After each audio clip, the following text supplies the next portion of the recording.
Hello, my YouTube family. This is Dr. Fatima Siddiqui, MBBS MD.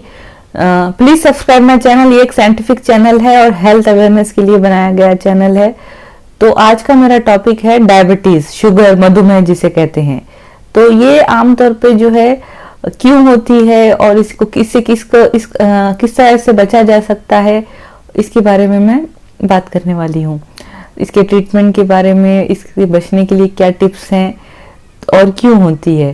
तो सबसे पहले तो ये है कि डायबिटीज टाइप 2 जो होती है वो ज़्यादा कॉमन होती है और ये हमारे इंडियन लोगों में जेनेटिक्स यानी इनके हमारे जो डीएनए में ही ज़्यादा इस टाइप का है कि हमको डायबिटीज़ होने का चांसेस ज़्यादा होते हैं।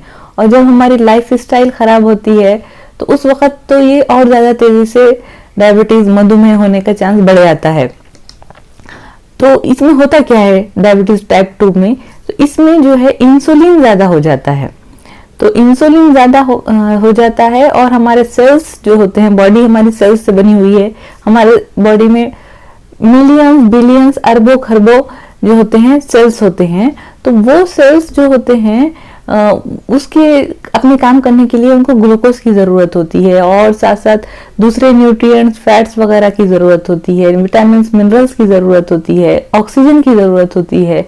तो इसी तरह अब जब हम कुछ खाना खाते हैं तो इंसुलिन जो है, हमारा एक बॉडी में पेनक्रियाज नामी ऑर्गन होता है जिससे इंसुलिन निकलता है। तो ये इंसुलिन का काम क्या होता है, ये जो हम खाते हैं तो ग्लूकोज जो निकलता है उसको ये सेल्स में डिपॉजिट करता है, सेल्स में जमा करता है और इसके साथ साथ ग्लूकोज को ये फैट में भी कन्वर्ट करता है और ये इस तरह से अपना काम करता है। तो जब जब हम बार बार कुछ चीज़ खाते हैं तो इंसुलिन निकलता है और ये हमारे ब्लड से ग्लूकोज का लेवल कम कर देता है, क्योंकि ये ब्लड में से ग्लूकोज को सेल्स के अंदर भेज देता है। तो फिर से हमको भूख लगती है, फिर से इंसुलिन सीक्रेट होता है। तो ऐसे होते होते आखिरी में सेल्स जो होते हैं इंसुलिन का रिस्पॉन्स देना कम कर देते हैं। तो इसको कहते हैं इंसुलिन रेजिस्टेंस। ये पाई जाती है मधुमेह, डायबिटीज के पेशेंट्स में। तो इसके लिए हमको अगर डायबिटीज से बचना है तो सबसे पहले तो हमको शुगर खाना कम कर देना है। तो शुगर सिर्फ क्योंकि हमारे ज्यादातर इंडिया में शुरुआत ही चाय जिसमें शक्कर है इससे होती है। तो और साथ साथ हर मिठाइयाँ खाने का बहुत ज्यादा हमारे पास कल्चर है। तो इसलिए शुगर सिर्फ जो है हम किसी चीज में, जैसे मिठाई में या शक्कर में, इसमें चाय में डाल के पीते हैं, दूध में मिला के पीते हैं, तभी नहीं बढ़ती, बल्कि दूसरी चीजों में भी शुगर और कार्बोहाइड्रेट होता है। जैसे कि आलू है, चिप्स है और जो केक है, पेस्ट्री है, चावल है और जो pizza, burger, bread, white bread जो आती है पैकेट में, उसमें तो बहुत ज्यादा शुगर होती है। तो और जो लोग टोस्ट खाते हैं और उसके साथ साथ जो खारी खाते हैं जो आती है जी, और उसके ये सारी चीजें जो होती हैं, जैसे कि गुलाब जामुन हो गए, मिठाई हो गए, तो ये शुगर और उसके साथ साथ उसमें फैट्स भी होता है। और जो शुगर और फैट्स जब साथ खाए जाते हैं हलवे वगैरह में, उस वक्त तो बहुत ज्यादा इंसुलिन निकलता है और बहुत ज्यादा बॉडी में शुगर बढ़ता है। तो इस सब चीजों को रोकना है। उसके साथ साथ दूसरी चीज जो बहुत इंपॉर्टेंट है वो ये है कि बार बार खाना नहीं खाना है। कुछ हर थोड़ी 1-2 घंटे के बाद कुछ ना कुछ खाना, हर 2-4 घंटे बार बार कुछ ना कुछ स्नैकिंग, रिफ्रेशमेंट कुछ खाते रहना, ये चीज जो है ये भी बहुत ज्यादा इंपॉर्टेंट है। शुगर, अगर आप शुगर वाली चीजें कम खा रहे हैं लेकिन बार बार कुछ ना कुछ खाते रहते हैं, तब भी आपका इंसुलिन बढ़ेगा और ब्लड में आपकी शुगर की मात्रा बढ़ेगी। तो इसलिए जो भी मार्केट में मिलने वाले जूसेस हैं और जो भी खाने पीने की चीजें हैं, हर चीज में थोड़ी शुगर तो जरूरी होती है। तो जब जब हम कुछ खाएंगे तो हमारी इंसुलिन निकलेगा और हमारे ब्लड में शुगर बढ़ेगी और फिर ब्लड की शुगर को कम करने के लिए इंसुलिन और ज्यादा निकलेगा पेनक्रियास से हमारे, और इस तरह से बार बार इंसुलिन निकलने के बाद शुगर में फ्लक्चुएशन होते रहेंगे और बार बार भूख लगेगी। तो जितना हम ज्यादा खाएंगे उतनी ज्यादा थोड़ी थोड़ी देर के बाद भूख लगेगी। इसलिए हमको फ्रीक्वेंट स्नैकिंग बंद कर देना है। सिर्फ दिन में 2 बार खाना है, सुबह और शाम। अगर आप उसको या बहुत ज्यादा अगर नहीं हो सकता है तो 3 बार, इससे बीच में और कुछ नहीं। और सबसे बेस्ट चीज तो ये है कि दिन में एक ही बार खाया जाए, तो इसकी वजह से शुगर बहुत कंट्रोल में रहेगी। और जो है इसके साथ साथ वेट भी कम होगा, क्योंकि जब जब वेट बढ़ता है तब तब डायबिटीज और ज्यादा कॉम्प्लिकेशंस हो जाते हैं, और ज्यादा इसमें डायबिटीज की बीमारी घातक रूप इख्तियार कर लेती है।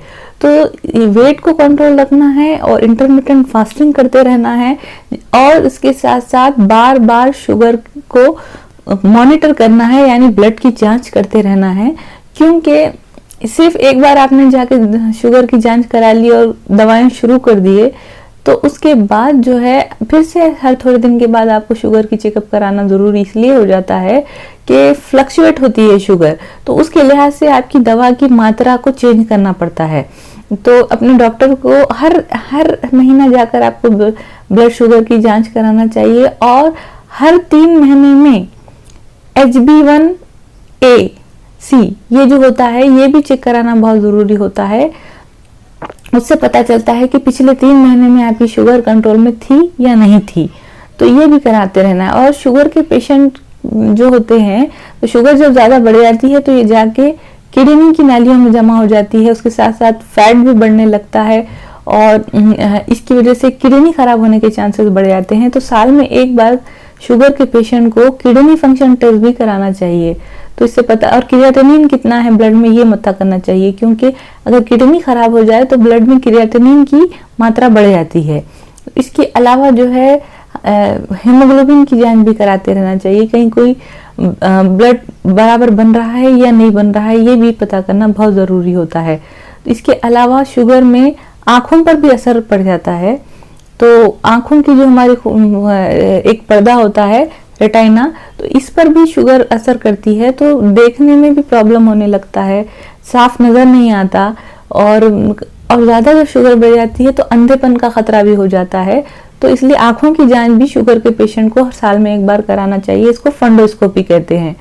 और इसके अलावा जो है शुगर के पेशेंट में इन्फेक्शन से लड़ने की, बीमारियों से लड़ने की क्षमता कम हो जाती है, तो इसलिए खास तौर पे अपने पैरों पे अल्सर वगैरह होने का खतरा होता है। तो शुगर के पेशेंट को अपने पैरों की जांच बराबर कराते रहना चाहिए, उस पर नजर रखना चाहिए कहीं उस पर कोई जख्म तो नहीं हो गया, क्योंकि जो खतरनाक केसेस हो जाते हैं शुगर जिसमें अनकंट्रोल होती है, उसमें पैर काटने तक की नौबत आ जाती है, उसमें अल्सर हो जाता है, इन्फेक्शन बहुत फैल जाता है, और जान बचाने के लिए पैर काटना पड़ता है, एम्पुटेशन करना पड़ता है। तो ऐसी सिचुएशन ना आए उसके लिए तो आपको जो है अपनी शुगर को कंट्रोल में रखना है, एक्सरसाइज बराबर करना है, डेली 30 मिनट्स आपको एक्सरसाइज करना है, वॉकिंग करना है, जिसकी वजह से शुगर जो है कंट्रोल में रहती है। लाइफ स्टाइल मॉडिफिकेशन कहते हैं इसको। टेंशन से बचना है, क्योंकि टेंशन लेने से भी बीमारी बहुत बढ़ती है शुगर की। तो और शुगर के पेशेंट को हार्ट अटैक आने का खतरा ज्यादा होता है, क्योंकि शुगर के पेशेंट में फैट ज्यादा जमा होने लगता है। तो शुगर जो लोग ज्यादा खाते हैं तो उनकी शुगर बॉडी में जाकर फैट में चेंज हो जाती है, और लिपिड प्रोफाइल उनका बढ़ जाता है, कोलेस्ट्रॉल बढ़ जाता है शुगर के पेशेंट में। तो हर साल उनको अपना लिपिड प्रोफाइल टेस्ट भी कराना चाहिए, खून में कोलेस्ट्रॉल कितना है इसकी भी जांच कराना चाहिए। और इसके अलावा न्यूरोपैथी नाम की भी एक बीमारी हो जाती है, यानी जो हाथों में झुंझुनाहट और कमजोरी होने लगती है, और जो किसी चीज को फील करने के लिए की जो क्षमता होती है वो कम होने लगती है।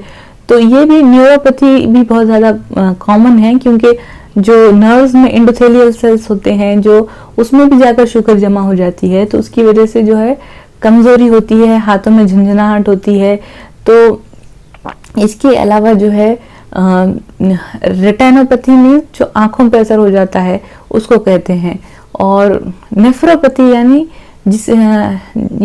किडनी पे असर हो जाता है, किडनी डायबिटीज में उसको कहते हैं नेफ्रोपैथी। आंखों पे असर हो जाता है, साफ नजर नहीं आता, तो उसको रेटिनोपैथी कहते हैं, डायबिटिक रेटिनोपैथी। और डायबिटिक न्यूरोपैथी यानी हाथों में पैरों में झुंझुनाहट होती है और खुजली होने लगती है। ये सारे संकेत होते हैं कि शुगर बहुत बढ़ गई है। तो शुगर को कंट्रोल में रखना बहुत इंपॉर्टेंट है, क्योंकि ये जो है एक साइलेंट किलर बीमारी है। अगर आपने इसके संकेतों पे, लक्षण पे ध्यान नहीं दिए तो ये बहुत अनकंट्रोल होकर किडनी को फेल कर सकती है। इसकी किडनी फेल होने का एक मुख्य कारण जो है खून में शुगर बढ़ जाना और डायबिटीज, शुगर को कंट्रोल में नहीं रखना है। तो ये सारी चीजें होने से पहले ही आपको अपना वेट कम करना है, वजन कम करना है, और उसके साथ साथ आपको अपना आइडियल वेट किस तरह से पता करना है।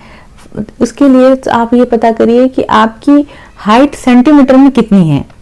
अगर फॉर एग्जांपल आपकी हाइट सेंटीमीटर में 170 सेंटीमीटर है तो आपका आइडियल वेट होगा 170 माइनस 100, यानी आपका आइडियल वेट 70 केजी है। तो आपका जितनी भी हाइट है उसको सेंटीमीटर में मालूम करिए, उसमें से 100 निकाल दीजिए, जो जवाब आएगा वो आपका आइडियल वेट है। फॉर एग्जांपल मेरे जो हाइट है 164 सेंटीमीटर है, तो मेरा आइडियल वेट होगा 164 minus 100 is equal to 64 KG, यानी मेरा वेट 64 केजी होना चाहिए। अगर मेरा वेट इससे ज्यादा है 5 किलो, 10 किलो, 20 किलो, तो मेरे को शुगर होने के खतरा बहुत ज्यादा बढ़ जाता है, ब्लड प्रेशर होने का खतरा बढ़ जाता है, हार्ट अटैक का खतरा बढ़ जाता है। और एक नई रिसर्च हुई है कि जो लोग मोटे हैं उनमें कैंसर होने का खतरा भी बढ़ जाता है। तो बार बार स्नैकिंग ना करें, बार बार कुछ खाना मत खाइए, बार बार जो रिफ्रेशमेंट वगैरह स्नैकिंग टाइप करते रहते हैं वैसा मत करिए। 2 वक्त ही खाइए, फिक्स वक्त पे खाइए, और साथ साथ हो सके तो कम करते करते एक ही वक्त करके अपना वेट को कम करने की कोशिश करिए। और टेंशन से बचिए, क्योंकि टेंशन की वजह से भी, स्ट्रेस की वजह से भी शुगर, डायबिटीज, ब्लड प्रेशर, बहुत सारी बीमारियां होती हैं। तो इसलिए अपना एक हेल्थी लाइफस्टाइल, अपना ये लाइफस्टाइल मॉडिफिकेशन बहुत ज़रूरी है।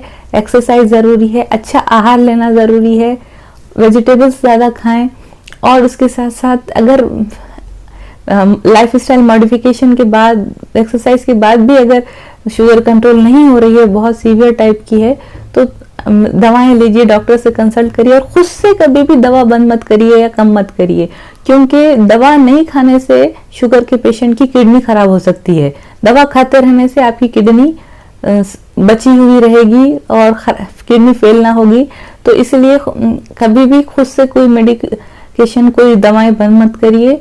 और डॉक्टर से मिलने के बाद जब आपका वेट कम हो जाएगा तो आपकी दवा की मात्रा कम हो जाएगी, लेकिन ये डॉक्टर ही डिसाइड करते हैं, आप खुद से कुछ ना करें। Thanks, subscribe my channel.